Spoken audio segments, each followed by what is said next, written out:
This morning, before I began my work, my preparations to meet you, my listener, I did something that on some days I omit to do, and that's read the scripture. Today, my assignment was the book of Exodus, the chapters in which the Israelites are finally, at the end of which they're thrown out of the country. They're kicked out by an angry and devastated Pharaoh. Now, the story, of course, if you remember from your days in Sunday school as a boy, is about the captivity of the Israelites by the Egyptians after their father and mentor Joseph saved Egypt and saved the people because he was able to interpret Pharaoh's dream about the 7 lean years following the 7 fat years, and that 2-part dream that he said was one dream. A prophecy that the Pharaoh was given by God, a true economic forecast. And so the Israelites came into Egypt as honored guests, but then there arose pharaohs that did not remember Joseph, and so slowly enslaved this highly productive, highly amazing and literate people, the Israelites, who had children galore. Even in the depths of slavery, they had children. Think about that. They reproduced themselves in their lovemaking, not fearing the produce of love, having children galore. And they became a million people in that country, and finally into captivity. And then Moses came to free them from their oppression. They were forced to make bricks to build the noble cities of Pharaoh, honoring his deceased predecessors in the pyramids and the great cities. And I read that story about the plagues, and with rapture. Okay, every time I read Exodus, it is with rapture, because it is a picture of the black man today in Tennessee. It's the picture of the black man in Chattanooga, and of course the black woman and the black child, and all those who have been in some form of afflicted by slavery. The book of Exodus in the times in the South was read rapturously by the slaves and by their semi-literate preachers who would read it out or recite it from memory, talking about the children of Israel and how Moses kept asking, "Let my people go," and they demanded, they pleaded with God to let them go. And then finally, of course, the federal armies came and gave them their wishes, and the federal armies bringing into existence a federal government that had ambitions to serve and to enslave further the black man. And I as I read about Charlottesville, read the headlines, and I see repeatedly posts on Facebook that says the real story, the true thing that happened in Charlottesville, and I of course have to wonder. And we have, of course, in front of our county courthouse here in Hamilton County, a notable Confederate who, as Chester Bankston, the county commissioner, points out to me this morning, didn't own slaves at all, and is not someone of odium at all. But I expect that even here in Chattanooga, there will be fulminations, an effort to bring back the indignation, to inspire in the hearts of listeners and viewers and readers of the Times Free Press an indignation that there is a Confederate in front of the courthouse and that we must bring him down. These are a problem in that they allow, if a black man is upset about what is represented by a Confederate notable, he's not going to be able to look at the things that you and I talk about. That is to say, real slavery and real liberty. There is such a thing as real liberty, and there is such a thing as real slavery. And there are 10 forms of it. I'm going to hold up my fingers for you looking at me on Facebook. All my hands are in front of my face, okay, and in front of the screen on YouTube. We are live, by the way, on YouTube at Hot News Talk Radio, and live on Facebook at Nooga Radio. This is David Tulis, your host here for just a few minutes. I'm holding in front of my screen 10 fingers because there are 10 forms of slavery. And maybe if I speak quickly enough, before we talk about affordable housing in Chattanooga, if we talk quickly enough, I can tell you what those forms of slavery are. They are true, they are real, and some of them are tinged with racial animus, right? They're tinged with the superiority of the white man over the black man, at least a superiority that in olden times was a legal category. You were legally superior to a black man because you were white. But not all of them, not all of the forms of slavery that oppress blacks today in Chattanooga are racial. They are political, they are legal, and they are economic. There are 10 forms of slavery. 10. Okay, you got that? There are 10 forms. And because there are that many, I'm going to try to at least get to 5. Okay, let me just rush through these, just so you'll know, because these questions, if we understand these questions, we're going to get further along on our agenda, the David Tulis Nooga Radio agenda. And that agenda, by the way, is sponsored by the website for the man who matters, and that is Nooganomics.com. Nooganomics.com, the website for the man who matters. And it's not popular, okay? So don't go there. I urge you not to go there. Do not go to Nooganomics.com. Do not go there. Just don't, okay? It's only for people who matter. It's only for people who want to understand how things really work. And anyway, by the way, this is radio, and you're getting the short form here, okay? So don't trouble yourself by going to Nooganomics.com. Just don't trouble yourself with it. We'll give you the short form here in this report. Okay, so here it is. And these are, how do you rank these? Is the number one really the most important? I'm not sure. I'm not sure I'd say that. But one, perhaps the overarching slavery, form of slavery that we have, is a misconception about the Lord Jesus. And that is that he has no plan for social reform. That I think is because the Christian ministry, especially in the black church, does not believe that.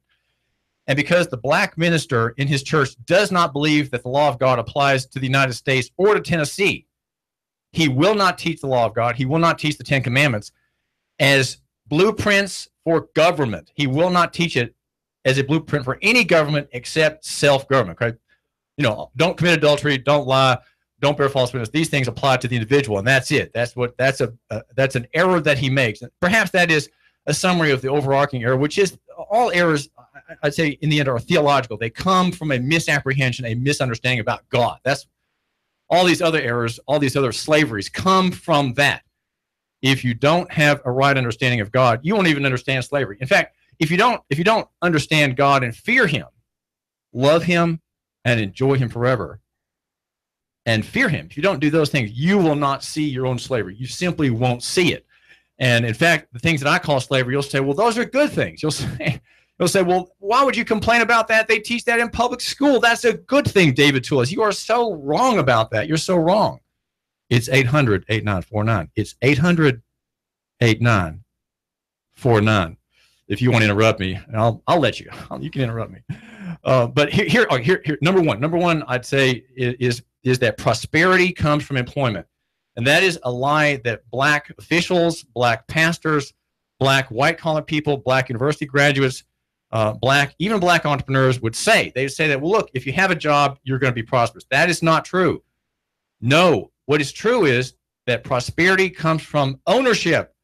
That is to say, ownership of an enterprise, ownership of a concern, ownership of a small business, a service, a product, an innovation, a repair, an insight, a guidance. That is where the prosperity is. Ownership is not in employment. I'm sorry, prosperity is not in employment. And why is that? Because employment is service. Legal term, employment in the federal code is the master-servant relationship. Yeah, you got it, a master-servant relationship. So if you're an employee, you are a servant, and if you're an employer, you are a master. That is it. There's no way around that. Just look up Black's Law Dictionary or Bouvier's. Any of the dictionaries will tell you that that's what it is. And prosperity is in being the master, okay? Not the employee, not the servant. It's being the master. And so that is a form of slavery to think that if your people could just get jobs, if I could just get a job, I'll be okay. No, it's not enough. You have to think about other people in a larger sense. You have to think about providing a service. What can you do to help someone prosper? What can you do to reduce his cost? What can you do to provide a better product, a cheaper product, a niche service, a niche market? That's where ownership is, and that's where prosperity is. It's not in employment. Employment is you're paid exactly what you're worth. In ownership, you get what you're worth plus. That's the profit. The profit is the income that is left over after all the expenses are paid. That is profit. Okay, and there's no prosperity apart from profit.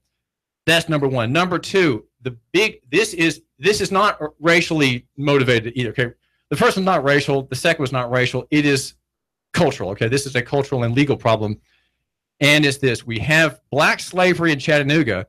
We have poor black people in Chattanooga oppressed and kept in their poverty by the ignorance of the nature of the medium of exchange. Coursing through the economic veins of Chattanooga and Hamilton County is paper money, fiat money, non-constitutional fiat script banknotes published by the Federal Reserve System, pretending to be money, masquerading as if they were money protected by the Secret Service, which goes after counterfeiters who make dollars, $50 notes, $20 notes, $100 notes in their own presses, rather than having the proper imprimatur of the federal government to print these notes at the Bureau of Engraving and Printing, where they're all printed, they're all counterfeit, they all pretend to be real money, and they're not. They're illegal, they're unconstitutional, and they are compelled upon you by legal tender laws. Black people can't escape them. White people can't escape them. It is an equal opportunity offense against liberty and prosperity, and it is against black people, okay? The paper money system is against black people. Start there, because black people often are those who are the poorest. They have less opportunity. They have a history of oppression. They have a history of slavery. And because we have had the federal government, we had Reconstruction, we had federal intervention, we have the Civil Rights Act, we have a continuation of the slavery of the black people, because these laws, as Reconstruction, stir up racial animus, they stir up resentment, they stir up victimhood. That is why blacks are enslaved, because of their sense of victimhood. The medium of exchange is part of that problem. These are all white people who run this show. Okay, this paper money show is run by the whites, but it's not just against the whites or against the blacks. It's against everybody. The banking classes, the moneyed interests, as they were described in the Federalist Papers, they are the enemy of the black men. They enslave the black man in Chattanooga, and black people don't seem to realize it. Here's another one: that to travel, you have to have a driver license. You have to be involved in commerce. This is an important area because the state of Tennessee oppresses black people and many, many others through this system, which is effectively creates an authority for what's called a civil death penalty. The civil death penalty is if you haven't paid your child support, if you haven't paid a court fine, if you're late in renewal of some license or other, if you haven't paid a tax, you can have your driver license revoked, and then you can't drive. Of course, people understand that to mean that if you can't drive, you can't move in a car, that you cannot get in a car truck and travel down the public right-of-way, the people's roads, at liberty and freely. You can't do that. If you do, you'll be arrested and charged with a crime. And that is because of a great deception. And that deception is that to travel freely on the public right-of-way, on the people's roads, you have to ask permission from the state. You have to ask the master. The master is the Department of Safety and Homeland Security, and it controls commerce. Now, the thing is that people don't realize is that that department is administrative only. It has no authority over anybody's exercise of any constitutionally guaranteed, God-given, protected, inherent right. It has no authority over anybody exercising a right because it's administrative. It serves the executive branch of state government. So the lie is, the white slavery is that to travel, you have to have a license. And black people, many black people, Hanson Melvin, for example, is one. He has long fines. He has to thousands of dollars in fines he has to pay to get his license back to use the road. This is a form of oppression. It oppresses the poor man, the common man, the man who doesn't have thousands of dollars in reserve. These are the people who are oppressed, and they are many times are black. Black people need to say, I have a right to travel on the public right of way. I'm a free man. I'm not a slave. I'm not asking permission. That's number three. That is number three. Slavery today in Chattanooga, slavery today in Hamilton County. 800-8949. You can interrupt me. 800-8949. There are 10. Am I going to get to the 10? Maybe not. Next is that income is taxable and not an activity. This is a great form of oppression. I'll just go over that slightly and quietly. But in the federal system, we are led to believe that it is your income that is taxable, not the activity. In fact, federal jurisdiction over taxation is over just a few occupations. It's not over all the money coming at you, right? We all think that it's upon the money coming at you and not upon the activity. And therefore, we have a system that operates effectively with the support of the federal courts It operates outside the law against the common right of earning a living, a harmless, innocent occupation of millions and millions of American people, many of them black and many of them poor, and everybody lives in terror of abuse. David Tulis here, and we have a call. And caller, you're live on the air. What's on your mind? Make it quick. Well, just on the issue of black slavery in modern America, the biggest problem, which I'm sure you know, is lack of education. Not necessarily because they don't want to be educated, not at all, but because there's just no opportunity for that education that makes itself readily available. Why would you seek this out if you don't even know that it exists? That's all I had to say. Thank you. Okay, lack of education. I'm going to get to that. In fact, that was the very next one, and the very next one that keeps black people enslaved to the system, to the machine, to the county machine and the state machine, is on the point of education. Thank you, caller. And that is the lie that to be educated, you have to go to school. That is not true. You can be largely self-educated. You can be largely self-cultivated by simply reading. And the number is 800-8949. This is David Tulis, and caller, you're live on the air. What's on your mind? Dave. Oh, I've cut him off there. Just call me back. All right, no, that's number. All right, here we go. David Tulis, caller, you're live on the air. Good subject, Mike Steele. Hey. I normally have to correct every single person that talks about taxes on the air because they're almost all wrong. And you were 95% right, but you're not all right on income. And the courts have consistently ruled this. This is not an opinion. Income is an activity. It's not a thing. And this is so important for people to understand. If it were a thing, it would be a direct tax, a property tax. That's a thing. Income is activity. It's profit and gain on privileged activity. Not everything that comes in is income. Now, it's a legal fiction, which means it's statutory, which means that Congress has to actually, under Title 26, make rules and regulations regarding it. It's not natural. It's profit and gain on privileged activity, which means you have to have accepted some sort of privilege or applied for it. It doesn't exist in nature. That's so important to understand. Income is an activity. It has to be applied for. It is a privilege. It's a legal computation. Are we on the same page with this? Yeah, and listen, thanks, Mike. But that's what I was saying. And Mike, I didn't let Mike finish, but here are other. I've got four more, really quick. Okay, 10 forms of slavery that oppress black people today, and it's not monuments. Okay, the monuments of Confederate generals are beside the point. They are irrelevant. They're harmless. They're simply harmless. Focus on them only if you don't want to trouble yourself by focusing on these other issues. Okay, and I know that's a problem of talk show hosts. Talk show hosts often do that. They blame people by changing the subject. Okay, and maybe I'm doing that. And if I am, you, my listener, will forgive me my impudence. But okay, another lie that oppresses black people today is that voting equals change, that voting will change the system. No, voting is not designed to change the system. It can't change the system. Another one is that when you marry, you have to marry in the state, that you marry under statute, and that you cannot marry at common law. Again, we have the black man going to the white man asking for permission. He had to do that in slave days. And in slave days, as in the Bible, it says if a man marries a woman who's a slave, and she's not freed, then their children are enslaved, though he may not be, the man may not be. It's the same in the South, in the Old South. If you go to the master for permission to marry, the fruit, the usufruct of your marriage is enslaved as well.